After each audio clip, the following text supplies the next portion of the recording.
In today's video, I'm going to teach you how to see Salesforce tables 5 minutes. If you're new to Salesforce, a quick clarification before we dive in, what most databases call tables, Salesforce calls objects.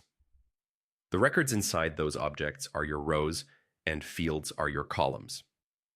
With that in mind, let's get started. First, log in to your Salesforce org. Any addition with Lightning Experience will work. If you don't see the same options I mentioned, it may be due to your permissions, so make sure you have access to view objects in setup. Once you're in, open an app such as Sales. You can use the app launcher, the grid icon in the top left, to switch apps. Each app groups together relevant object tabs, so this helps you find the data you care about faster. Across the top, look for the object tabs. Common ones include leads, accounts, and opportunities. These represent your core tables. Click any tab to open its list view. This is the fastest way to see the records for that object in a spreadsheet-like layout. Inside a list view, use the drop-down controls to filter, sort, and choose which fields are displayed.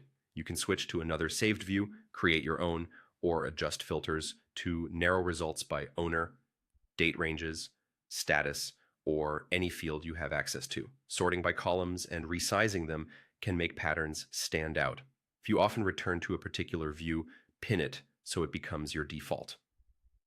If you'd like to go deeper into the structure behind these tables, click the gear icon to open Settings. From there, choose the option to open the Advanced Setup area. This takes you to the main administrative hub. In Setup, select Object Manager. Here you can browse every standard and custom object in your org. Open any object to see its fields, pick list values, validation rules, and relationships. The Fields and Relationships section is where you'll understand how records link together through lookups and master detail relationships, which is essential when planning reports, integrations, or automation. You can also use the Quick Find box to jump straight to a specific object by name. For a visual overview, open Schema Builder. This tool displays your objects and their fields as diagrams, with lines showing how they relate. You can drag to rearrange, zoom in or out, and toggle objects on and off to focus on just the parts you care about. It's a great way to explain your data model to teammates or to troubleshoot how records connect. And that's it. You now know how to see Salesforce tables from List Views, Object Manager, and Schema Builder.